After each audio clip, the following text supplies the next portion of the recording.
খবর আছে কিনা বলেন? ইয়াদিলু, সমান সমান করো, কম বেশি করো না। অনেক বাপ আছে মেয়েদেরকে ঠকায়, হজে যাওয়ার আগ দিয়ে মেয়েদেরকে ডাক দিয়ে বলে আমার একটা মাত্র ছেলে, আমার বয়স 80 বছর, আমি হজে যাচ্ছি, আমার 5টা মেয়ে বিয়ে দিছি, তোমরা সংসার করতেছো, আমার 50 বিঘা জমি, আমি যদি হজ করতে গিয়ে মরে যাই আমার ছেলে তো এতিম হয়ে যাবে। 50 বছর এতিম হয় না? 50 বছর এতিম, এতিম তো নাবালক অবস্থায় এতিম থাকে। আমার সন্তান, আমি যদি মরে যাই তোমরা তো সব সম্পত্তি নেওয়ার জন্য বাড়িতে আসবা, অতএব আমি জীবদ্দশায় আমার সব সম্পত্তি আমি ছেলেদের নামে দিয়ে যেতে চাই, মা তোমরা আমারে মাফ করে দিও। এরকম বুড়া শয়তান আছে কিনা বলেন? আছে কিনা? আচ্ছা, এগুলো ইনসাফ নয়। আমরা সব ক্ষেত্রেই, ব্যক্তিগত জীবনে, পারিবারিক জীবনে, ব্যবসায়িক জীবনে, রাজনৈতিক জীবনে, রাষ্ট্রীয় জীবনে, সব জায়গায় আমাদের ইনসাফ কায়েম করব। জোরে বলি ইনশাআল্লাহ। সাইয়েদনা ওমর ফারুকের নাম শুনছেন তো? কয় নম্বর খলিফা বলেন? কয় নাম্বার? বহুদিন আগে এক মাহফিলে বললাম ওমর ফারুককে চিনেন কে? সামনে থেকে এক ছেলে দাঁড়ায় বলে, হুজুর আমি চিনি। কি? আমাদের বাড়ির দোতলায় ভাড়া থাকে।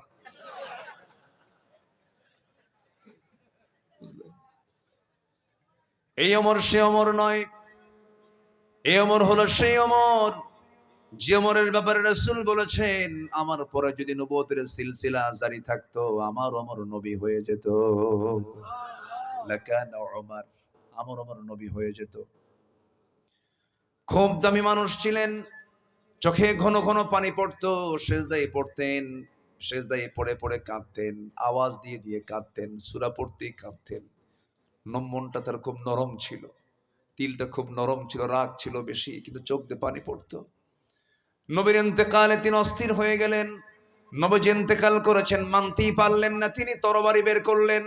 যে বলবে রাসূল মারা গেছে তার কল্লা কেটে ফেলবো। অস্থির হয়ে গেছেন ওমর ফারুক রাদিয়াল্লাহু তাআলা আনহু, তাকে কেউ কন্ট্রোল করতে পারে না।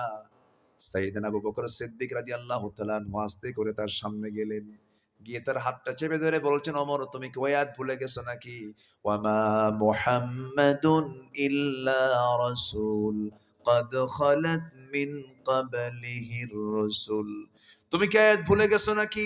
আগের যুগেও নবী চলে গেছেন, এই নবী ইন্তেকাল করবেন, এটাই তো স্বাভাবিক। ঠান্ডা হয়ে গেলেন, তাকে ঠান্ডা করে ফেললেন।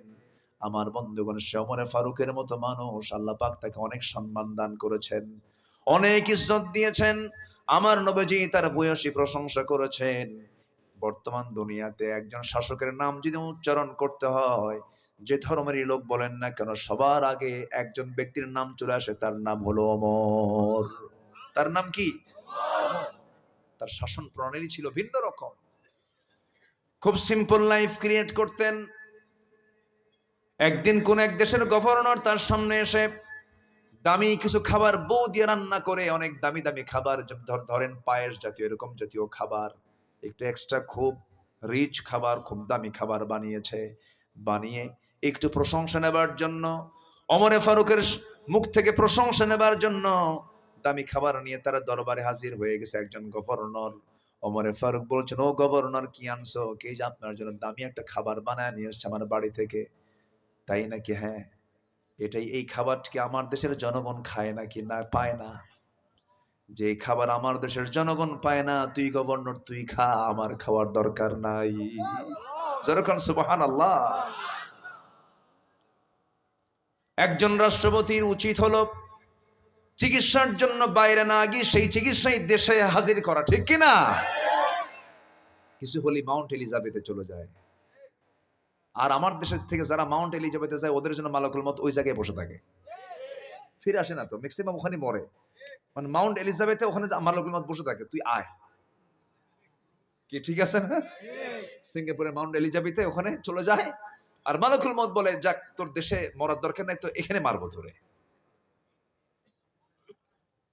মাহাথির মোহাম্মদ মালয়েশিয়ার প্রধানমন্ত্রী ছিলেন, উনি বললেন ওনার একটা অপারেশন লাগবে, বললো সিঙ্গাপুর যেতে হবে। আমি সিঙ্গাপুর যাব চিকিৎসা করার জন্য? আমার দেশে সেই চিকিৎসা নাই, যে চিকিৎসা আমার দেশে নাই সেই চিকিৎসা আমি বাইরে গিয়ে করবো না, আমার দেশেই করবো আমি।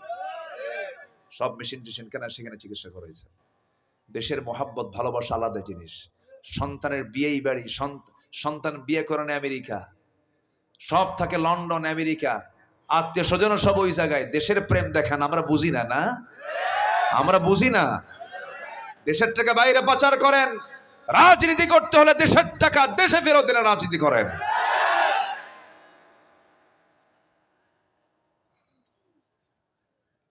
রাগ করতেছেন নাকি? রাগ করলেও যায় আসে না। কম জ্বালান জ্বালায়নি তো। আমারে ধরে নিয়ে চলে গেছিল 2018 সালে, হঠাৎ করে ধরে নিয়ে থানায় নিয়ে বসে আছে। ওসি সাহেব আমার দিকে তাকায় না। বললাম, ওসি সাহেব কি হলো, কি বলেন? বলতেছে, হুজুর বদ্দুয়া দিয়েন না। ধরলেন কেন? হুজুর উপায় নাই, হাত পা বাঁধা, উপর থেকে চাপ, কি করবেন, বাল বাচ্চা আছে, চাকরি বাঁচান ফরজ। আমি বললাম, ইমান বাঁচান তো নফল। আমার ধরে নিয়া মামলা টামলা দিয়া চালান দিয়ে দিল কোর্টে। কোর্টের জজ বিচারপতি আমার দিকে তাকায়, জিব্বাই কামড় মেরে কয়, হুজুরে ধরলো কে? কে ধরলো হুজুর? মামলার ধারার দিকে তাকায় দেখি তো বিশাল মুসিবত, জামিন দিলে তো আমারই চাকরি থাকবে না। জামিন অযোগ্য মামলা দিয়া প্রিজন ভ্যানে করে হ্যান্ডকাফ লাগায় দিল, জেলখানার দিকে পাঠায়া। মনে মনে ভাবলাম, যাক কপালটা ভালো, কেসমতে জেলখানা নাও তো জুটতো। আর এখন কি জেলখানা যেতে পারবেন আপনি? যাবেন কেমনে আপনি? এখন গেলে চুরি করে যেতে হবে, যাওয়ার তার কোনো উপায় নাই। তো আমি এটাকে ভাগ্যবান মনে করলাম। ঢুকলাম জেলখানার ভিতরে, ঢুকেই দেখি এক বুড়ো চাচা, 80 বছর বয়স, আমার দিকে তাকায় আছে। আমার দেখি একটা এত সুন্দর হাসি তার। সালাম দিয়ে বলে, হুজুর আপনি জেলখানায় ঢুকলেন, খুব খুশি হলাম। তো বললাম, খুশি হলেন কেন? বলতেছে যে বহু মাহফিলে গেছে, আপনার সামনে থেকে ওয়াজ শুনছে, কিন্তু খুব চেষ্টা করছে মুসাফা করার, চান্স পাইনি। আল্লাহ কি সুন্দর জুটায়া দিল, একদম সামনে সামনে আপনি আমার কাছে চলে আসছেন। দোয়া করি আপনি জেলখানায় থাকেন। আমি ওই মুরব্বীকে বললাম, মুরব্বী আপনি কেন জেলখানায়, কি অকাম করে আসছেন? কে বাবা, বোমা হামলা। 80 বছরের বুড়া মানুষ, তার নামে দিছে বোমা হামলার মামলা। এগুলোই করেছে ওরা। সম্মানিত ভাইরা, জুলুমের মাত্রা বেশি হলে যা হয়, আমরা কোন জালিম কার দেখতে চাই না। আমরা যারা সুবিচার করবে, ইহসান যারা করবে, ইনসাফ যারা কায়েম করবে, আমরা তাদেরকে পেতে চাই। আইন সবার জন্য। ওমরে ফারুকের কথা বলছিলাম,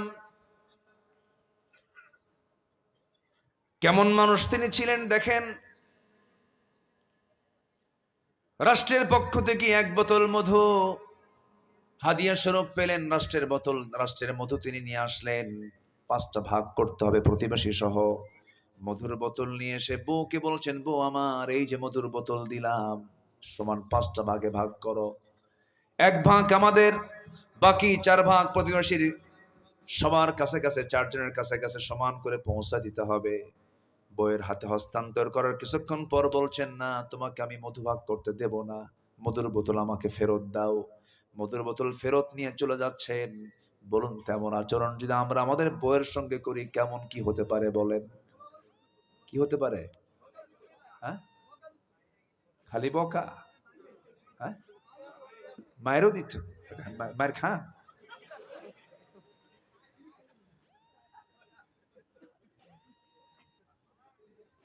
কি বলেন, এরকম ঘটলে কি বাড়িতে ঝামেলা হবে না? ঝামেলা হবে না? ঝামেলা হবেই তো। না আপনাদের বউ সব রাবিয়া বসরির মতো নাকি? আচ্ছা। ওমর ফারুক রাদিয়াল্লাহু তাআলা আনহু যখন বোতলটা নিলেন, মনটা খারাপ হলো, কিন্তু কিচ্ছু বললেন না। ধৈর্যশীল তো, কিচ্ছু বললেন না। মধুটা নিয়ে চলে গেলেন, প্রতিবেশীর কাছে গিয়ে বললেন, সমান 5 ভাগে ভাগ করো, আমাকে একটা অংশ দিয়ে দাও, আর বাকি 4টা অংশ 4 জনরা ভাগ করে নাও। তার অংশের মধুর বোতলটা নিয়ে এসে স্ত্রীর সামনে এসে বলছে, স্ত্রী, আমি তোমাকে দারুণ ভালোবাসি, মোহাব্বত করি। তাহলে বউকে ভালোবাসার কথা বলা জায়েজ না নাজায়েজ? সুন্দর করে বললেন, বউ আমার শোনো, আমি তোমাকে দারুণ ভালোবাসি, আমি রাষ্ট্র চালাই, তুমি আমার পরিবার চালাও। তুমি যদি পরিবার চালাতে যদি ব্যর্থ হয়ে যেতে, আমি রাষ্ট্র চালাতে পারতাম না। আমি রাষ্ট্রের দিকে নজর দিই, তুমি আমার পরিবারের দিকে নজর দাও, আমি তোমার কাছে চিরকৃতজ্ঞ। আমি তোমাকে সন্দেহ করি না, আমি তোমাকে ট্রাস্ট করি। কিন্তু এই বোতলের মধ্যে যে মধুটা আছে, এই মধুটা হলো তরল জিনিস। এই তরল জিনিসটা যখন ভাগ করতে যাবে, তোমার হাতের মধ্যে 2 ফোঁটা 1 ফোঁটা মধু লেগে যেতে পারে। এতটুকু অংশ আমাদের ভাগে বেশি আসুক চাই নাই মনে করে মধু ভাগের দায়িত্ব আমি অন্যের কাঁধে চাপায়া দিয়েছি। সুবহানাল্লাহ বলা যাবে না ভাই? কোরআন দিয়ে যারা রাষ্ট্র চালাতে চায় তাদের চরিত্র এমনই হয়। বলি আলহামদুলিল্লাহ, জোরে বলি আলহামদুলিল্লাহ। একটু কান লাগাবেন। মুমিন জীবনের যতগুলো গুণ আছে এর মধ্যে আরেকটা গুণ নাম্বার 3, দুটো বলে ফেললাম। মোট 10টা গুণের কথা বলতে চেয়েছি, আজকে নাম্বার 3 হলো সত্য কথা বলবো আমরা। এক জায়গায় না সব জায়গায়? এক জায়গায় না সব জায়গায়?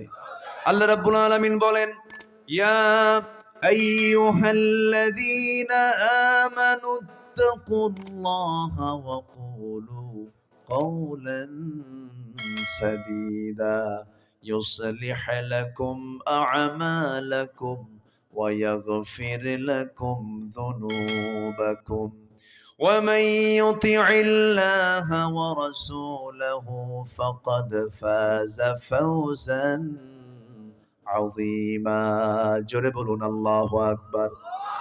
ঈমানদারেরা তোমরা আল্লাহকে ভয় করো এবং সোজা সাপটা কথা বলো, সঠিক কথা বলো, বেঠিক কোনো কথা বলতে যেও না। সত্য কথা বলার ফলাফল হলো আমি আল্লাহ তোমার যে ভুল আমলগুলো ছিল সেই ভুল আমলগুলো আমি আল্লাহ ঠিকঠাক করে দেব, ইসলাহ করে দেব, ঠিক সংশোধন করে দেব এবং তোমাকে সম্মানজনক জান্নাত আমি তোমাকে দান করে দেব। যে জান্নাতের প্রশস্ততা হবে আসমান জমিন বরাবর, সর্বনিম্ন জান্নাত হবে 10টা পৃথিবীর মতো একটা জান্নাত। জোরে কোন সুবহানাল্লাহ। সবাই কি জান্নাত পেতে রাজি আছেন তো ইনশাআল্লাহ? একজন ব্যক্তির নাম মনে হয়ে গেল আব্দুল কাদের জিলানী। শুনছেন তো নাম? এই আব্দুল কাদের, ছোট্ট আব্দুল কাদের তখন ছিলেন কেমন মা দেখেন, মা বলছে বাজান শিক্ষার জন্য অনেক দূরে যাচ্ছ, মা আমি তোমার মা হয়ে তোমাকে আমি একটা নসিহা করব, একটা নসিহা। মা বাবা জীবনে যে জায়গায় থাকো না কেন কোনোদিন কোনো সময়ে কোনো মুহূর্তের জন্য একটা মিথ্যা কথা মুখ থেকে বের করবা না, কারণ মুখ থেকে মিথ্যা কথা বললেই মুখটা নাপাক হয়ে যায়। মুখটা কি হয়ে যায়? নাপাক হয়ে যায়। মিথ্যা কথা কখনো বলবা না। যাও। পাঠায়া দিলেন। রাস্তার মধ্যে ডাকাতি চলে, সবার কাছ থেকে যার কাছে যা কিছু পায় সব নিয়ে চলে যাচ্ছে। সামনে আব্দুল কাদের এবার পড়ে গেছে সবার সামনে। কি আছে? পকেট থেকে যা কিছু ছিল স্বর্ণ মুদ্রা সহ সব তাদের সামনে হাজির করে ফেলছে। সঙ্গে সঙ্গে ডাকাতরা বলল, জোরাজুরি করা লাগলো না, আপনি আপনি সব বের করলা। এই ছেলে কেন তুমি এরকমটা করলা? ছোট্ট ছেলে বলতেছে, আব্দুল কাদের বলতেছেন আমার মার উপদেশ জীবনে কখনো মিথ্যা কথা বলা যাবে না, তোমরা চাইছো যা আমি সব কিছু বের করে দিয়েছি। ডাকাতদের চক্ষু বেয়ে বেয়ে টপ টপ করে পানি পড়ছে। হারে এটাও সন্তান, আমাদের বাড়িতেও সন্তান আছে, আমরা কি সন্তান গড়ে তুলছি। তারা এই সন্তানটার সততার দিকে তাকায়া চোখের পানি আটকাতে না পেরে চোখের পানি ফেলতে ফেলতে তওবা করে তাদের ডাকাতির কাজ বন্ধ করে দিয়েছে। এই জন্য আমরা সত্যর দিকে থাকবো, সততা নিয়ে চলবো। সততার বিজয় দিবেন কে? আজ তো বিজয় দিবেন কে? ওমরে ফারুক রাদিয়াল্লাহু তাআলা আনহু রাতের আধারে জনগণকে দেখানোর জন্য বের হয়েছেন। জনগণকে দেখতে নিয়ে হঠাৎ করে রাতের আধারে তিনি একটা বাড়ির সামনে গিয়ে দাঁড়ালেন। গুনগুন গুনগুন করে 2জন মহিলার কথোপকথন শোনা যাচ্ছিল। 2জন মহিলা মানে একজন মা এবং তার মেয়ে। মা মেয়ে তারা কনভারসেশন করছিল, মোকালামা হচ্ছিল, কথাবার্তা চলছিল। মা তার মেয়েকে বলছে, দুধের পরিমাণ খুবই কম, যা উঠ থেকে দুধ পেয়েছি, যা বিক্রি করলে সংসার চলবে না মা, অতএব দুধের মধ্যে পানি মিক্স করো, পানি মিশায় দাও, দুধ বেশি হয়ে যাবে। মেয়ে বলছে, মা এই কাজ আমার করা যাবে না, কারণ আল্লাহ পাক দেখবেন, গুনাহ হয়ে যাবে, সমস্যা হবে। এছাড়াও ওমরে ফারুকের রাষ্ট্র খুব শক্ত রাষ্ট্র, এই রাষ্ট্রে যদি ধরা পড়ে যায় চুরির শাস্তি বড় মারাত্মক হবে। মা বলছে, আমার মেয়ে এই জায়গায় তোমর নাই, ওমরের প্রশাসন নাই, অন্ধকারে লুকিয়ে পানি ঢুকায় দাও। মেয়ে বলছে, মা আমার দ্বারা সম্ভব নয়, ওমর না দেখলেও আল্লাহ পাক আমাকে দেখছেন। ওমরে ফারুক এই কথাগুলো শুনেই চোখের পানি আটকাতে পারলেন না। আহারে আমার দেশের জনগণ এতটুকুন সচেতন, এতটুকুন সজাগ, তারা আমি নিজেকে কৃতজ্ঞ মনে করছি। চলে গেছেন বাড়িতে, বউকে গিয়ে সালাম দিয়ে বলছেন, বউ আমার কপাল খুলে গেছে, ছেলের জন্য বউ খুঁজতেছি, বহুদিন যাবৎ বউ পাই না, বউমা পাই না, কোন মেয়েকে দিয়ে বিয়ে করাবো, আজকে আমার কপালটা খুলে গেছে, মেয়ে ঠিকঠাক হয়ে গেছে, কাল সকালবেলা চলে যাবা অমকের বাড়ি, দুধ বিক্রেতার একটা মেয়ে, জোরে কোন সুবহানাল্লাহ। রাষ্ট্রপতি, রাষ্ট্রনায়কের ছেলে বিয়ে করছে দুধ বিক্রেতার মেয়েকে। কিসের দুধ বিক্রেতার পরিচয় না তাকওয়ার পরিচয়? কোন কিসের পরিচয়? এখন মেয়ের বাবার কি লাগে জানেন? মেয়ের বাবা বলে ছেলে কি করে? চাকরি করে। কি চাকরি করে? প্রাইভেট ফার্মে। ভালো বেতন, কত? 8 লাখ টাকা। আরো ভালো, সরকারি চাকরি, বেতন কম হবে না, কসমেটিক্সের দামই তুলতে পারবে না। ছেলের জন্য লাগবে নগদ কিছু ক্যাশ, মঙ্গল গ্রহে অফিস, ইউরোপ আমেরিকায় সিটিজেনশিপ, বুড়া ঝাঁটা বাদ দিয়ে সবকিছু। আমার বন্ধুগণ, না না, এই সমস্ত বিষয় আমার আপনার জন্য মঙ্গলজনক নয়। মঙ্গলজনক হলো আমরা যে কোনো কাজে একটা মানুষকে দাম দেব তার তাকওয়ার উপরে, তার খোদাভীতির উপরে, জোরে কোন ঠিক কিনা? মনে থাকবে তো সবার? মনে থাকবে তো সবার?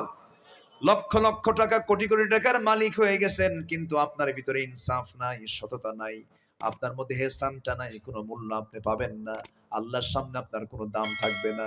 সম্পদ আসে চলে যায়, সম্পদ কারো আসে আবার চলে যায়, কিন্তু তাকওয়াটা যদি একবার নষ্ট হয়ে যায় তার সব শেষ হয়ে যাবে। কারণ when character lost is everything lost. চরিত্র শেষ হয়ে যাওয়া মানে সব শেষ হয়ে যাওয়া। আমরা চরিত্রকে সুন্দর রাখবো, জোরে বলি ইনশাআল্লাহ। টাকায় যদি সবকিছু হতো, সালমান এফ রহমান নাম শুনছেন না? ওরফে দরবেশ বাবা, আছে আছে, টাকা পয়সা দিয়ে কিছু কাম হলো? কাম হলো? কাম হইছে কিছু? কোনো কাম নাই। সম্মান আলাদা বিষয়, সম্মান সারা জীবন টিকে থাকবে সততা থাকলে। কি থাকলে বলেন? ইহসান থাকলে পরে, আমার আপনার মধ্যে ইতিদাল থাকলে পরে, আমার আপনার মধ্যে সততা থাকলে পরে কোনোদিন আমার মৃত্যু হবে না, মানুষের মাঝে আমি চিরঅমর হয়ে থাকবো, আমার নাম মানুষ বলবে। আল্লাহ রাব্বুল আলামিন ওই বান্দার দাম সব সময়ের জন্য দিয়ে দেন যে বান্দা সত্যপন্থীদের অন্তর্ভুক্ত হয়ে যাবে। সত্য কথা বলবো সব জায়গায়, জোরে বলি ইনশাআল্লাহ। অনেক লম্বা লম্বা কথা ছিল, নাম্বার 5, নাম্বার 4-এ চলে আসি। ক্ষমা করা। কি করা বলেন? ক্ষমা করা। মহানুভবতা দেখানো। وجزاء سيئة سيئة مثلها فمن عفا وأصلح فأجره على الله إن الله لا يحب الظالمين। জোরে বলুন আল্লাহু আকবার। আসেন দোয়া করে দিই। তেজে দুই একজন করে ওঠেন আপনারা, বসেন। এই কি হয়েছে? বসেন। কি চাপ? এই কিসের চাপ? বসেন। কোনো চাপ চোপ নাই, আল্লাহ সব সহজ করে দেবে, জোরে বলি ইনশাআল্লাহ। বসেন। বেশি রাত হলে এই কষ্টগুলো হয়, আমি আপনাদের খুব কষ্ট দিয়ে ফেলতেছি মনে হয়।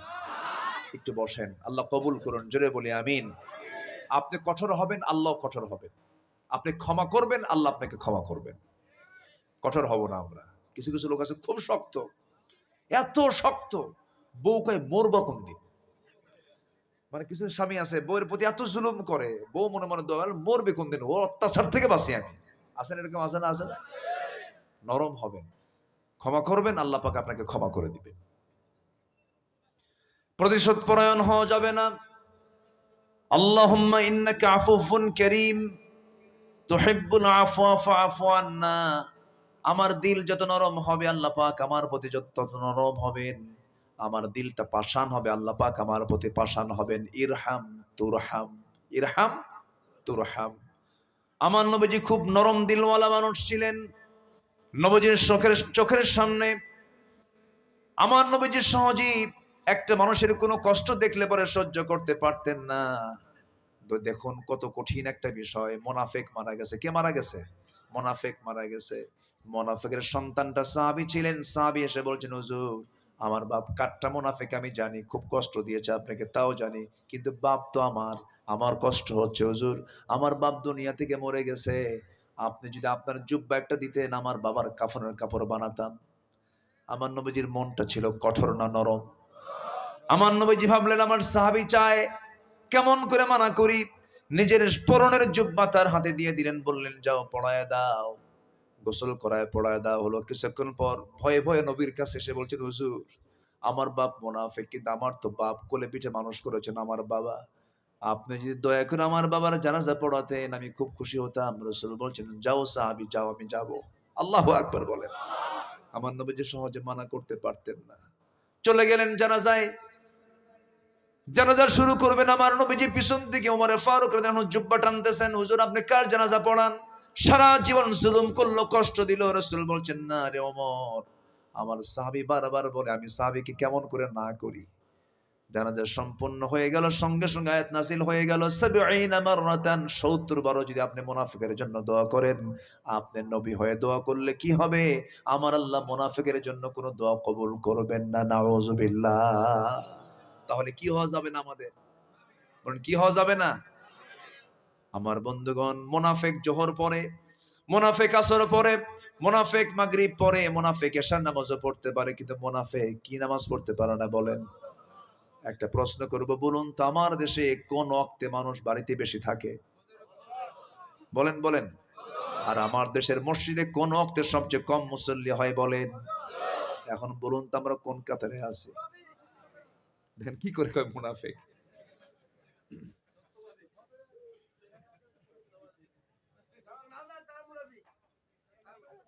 ঠিক আছে, কি ফজর পড়বো তো ইনশাআল্লাহ? আমি তো অঙ্ক করে দিলাম, এখন যোগফল করে, বুঝেন নাই? অঙ্ক অঙ্ক করলাম না, অঙ্কের যোগফল কি বলেন? ফজর বাদ দিলে সে কি? মুনাফিক সব নামাজ পড়ে, কি নামাজ পড়তে পারে না? তাহলে এখানে এখানে যোগফল কি হয়ে যাচ্ছে? নামাজ না পড়লে সে কিসের কাতারে যাচ্ছে? সম্ভাবনা আছে, মুনাফিক হওয়ার সম্ভাবনা আছে। নামাজকে বাদ দেওয়া যাবে না। শুধু ফজরের ৬৫টা ফজিলত আছে। ফজরের যে ফজিলত অন্য নামাজে ফরজ হয়েছে, ফরজ ঠিক আছে, গুরুত্ব সবই আছে, কিন্তু এক্সট্রা করে ফজরের ফজিলতটা একটু বেশি। বুরিকালি উম্মতি ফি বুকুরিহা, আমার উম্মতের বরকতময় সময় হলো সকাল। আমার নবীজি হাত্তা তাতলু আশ-শামস, সূর্যোদয় না হওয়া পর্যন্ত মুসাল্লায় বসে বসে থাকতেন, জিকির আজকার করতেন। কিন্তু অথচ পৃথিবীর সবচেয়ে ব্যস্ত মানুষ ছিলেন মুহাম্মদ সাল্লাল্লাহু আলাইহি ওয়াসাল্লাম। আমার বন্ধুগণ, ফজর নামাজের ২ রাকাত সুন্নত নামাজের দাম, রাকাতাই সালাতুল ফজর খায়রুম মিনাদ দুনিয়া মা ফিহা। ফজরের ২ রাকাত সুন্নত নামাজের দাম হলো দুনিয়া এবং দুনিয়ার মাঝে যা কিছু আছে তার চাইতে বেশি দাম আমার আল্লাহর কাছে ফজরের ২ রাকাত সুন্নত নামাজ। শুধু সুন্নতের কথা বললাম, ফরজ তো পড়েই আছে। নামাজকেও বাদ দেব? সবাই কি নামাজ পড়তে রাজি আছেন? কয় ওয়াক্ত নামাজ? আরো জোরে বলেন, কয় ওয়াক্ত নামাজ? এবং চাইবো আমরা আল্লাহর কাছে কিসের মাধ্যমে? বলেন কিসের মাধ্যমে? নামাজ ছাড়া কি চাইলে পাওয়া যাবে? ওয়াস্তাঈনু বিস-সাবরি ওয়াস-সালাহ। ধৈর্য আবার আছে, ধৈর্যটা আগে লাগবে। ধৈর্য ছাড়া কিছু হয় না। বিয়ে আগে না ধৈর্য আগে? বলেন, ব্যবসা আগে না ধৈর্য আগে? টুপির ব্যবসা করেন, টুপি এখন এক টুপি দেখে কি করে কেনে? না 10 টুপি দেখে, 10 টুপি 15 টুপি এরকম দেখে, দেখে দেখে দেখে এরপরেও যদি বলে ভাই হলো না, পছন্দ হয়নি, এখন আপনি যদি রাগ করেন তাহলে কি ব্যবসা হবে? কিন্তু তুই কিনবি না কেন? বলেন তো, কাস্টমার আসবে আর আসবে না। তখন বলতে হবে ভাই ঠিক আছে, আবার আরো যদি কিছু কালেকশন থাকে নিয়ে আসবো। লুঙ্গির ব্যবসা করেন, লুঙ্গি কি একটা দেখে কেনে? লুঙ্গির ভাঁজ তো খুব জটিল, বোঝেন না? অনেক ভাঁজ সময় লাগে। আর লুঙ্গির ভাঁজটা সব খুলে খুলে সব দেখলো, 8টা 10টা দেখার পরেও পছন্দ হয়নি, ভাই নেব না, বাইন্দা রাখবো তোরে। ব্যবসা হবে? হবে না। রাগ তো দেখানো যাবে না, রাগ দেখাবেন ব্যবসা শেষ, রাগ দেখাবেন সংসার শেষ। এক মহিলা ফোন দিয়ে বলে সেদিন, আমার হুজুর আমার স্বামী না আমারে সকাল বিকাল তালাক দেয়, আমি কি আসি না নাই? কি বুঝতেছেন কি? এত রাগ, রাগের ফলাফল হলো তালাক শব্দ বলে। এই সমস্ত কিছু পুরুষ কিন্তু আছে, এরকম কিছু পুরুষ আছে না নাই? খালি মুখে তালাক শব্দ নিয়ে আসে। কি শব্দ নিয়ে আসে? যে ঘন ঘন তালাক শব্দ নিয়ে আসবে। ওরে বাঁশের যে ডাল আছে ওটা কি বলে? হ্যাঁ, ওই কঞ্চি আছে না, কঞ্চি, বাঁশের যে একদম পাকা বাঁশের কাঁচা কঞ্চি, 7-8টা এক জায়গায় করে পিটার দরকার। আমার মায়েরা খুব খুশি, হুজুর ভালো করে খাও। এগুলো বলবেন কেন? এগুলো লাগারাগি করা যাবে না। আমরা ধৈর্যশীল হব, জোরে বলি ইনশাআল্লাহ। আমরা ক্ষমা করব, জোরে বলি ইনশাআল্লাহ। আল্লাহ রাব্বুল আলামিন বলেন, الذين ينفقون في السراء والضراء